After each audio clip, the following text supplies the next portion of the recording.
Hi, and welcome to WRITE101X English Grammar and Style. My name's Catherine, and I'm here to show you around. Even if you've done an Edx course before, it might be helpful to stick around and see what's new in WRITE101X. Let's get started. The course info section is where new information and announcements about the course will be posted. This is the first page you will see every time you come back, so be sure to check here for new info. If you found this video, then you're probably somewhat familiar with the Courseware tab.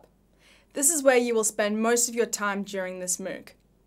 Down the left side of the page, you will find the content for each week. These tabs will only become available at the start of each week. We don't want anyone racing too far ahead. Let me give you a general overview of what to expect from each of these learning activities. In the first week, we want you to get an idea of how much you know about grammar already. This diagnostic test might be hard, so don't be disheartened. By the end of the course, you will have learnt everything covered in the diagnostic test. We have prepared video material for each week. The lectures aren't mandatory, but they are the best way to learn and master the content. Each week we'll have 2 or 3 video lectures explaining and demonstrating concepts in depth. Beside the videos, as you might notice beside this one, is a transcript. This is super helpful if your internet connection can't quite handle the videos, or if you read much faster than we talk. Again, we strongly recommend you watch these lectures to get the hang of things. In addition to lectures, there are a number of activities for you to complete. Like the lectures, these are not mandatory, but are a good way to check that you understand the content. The WRITE101X team find grammar to be a fascinating subject, and we hope you do too. Each week we'll have grammar or writing topics for you to discuss. We will make these topics available in advance, so please make use of our threads instead of making your own. The Edx Discussion Board can get a little messy, especially with a lot of students involved, but please try your best to engage with the other students.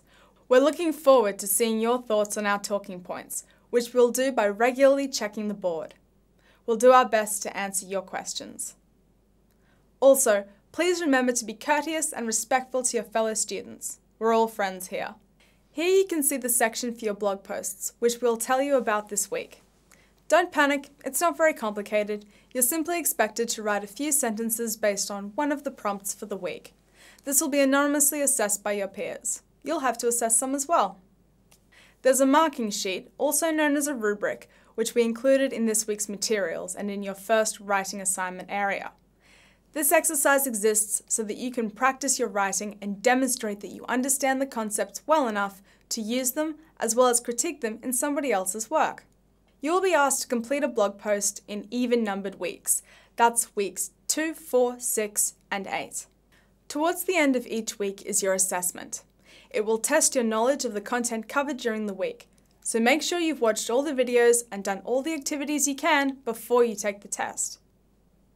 If you're really passionate about grammar and writing, the course resources section is for you. It contains links to articles and videos with further information to help enhance your understanding of English grammar and style. You can see your marks for each activity in the Progress tab. If you're shooting for an honour or ID verified certificate, make sure you're on track to pass. If you have any feedback, questions, or concerns about anything to do with WRITE101X, use the troubleshooting discussion thread on the forum. That wraps up your virtual tour of WRITE101X. If you still find yourself lost or confused, please let us know so we can help. From the entire WRITE101X team, we hope you find the course fun and insightful. Good luck!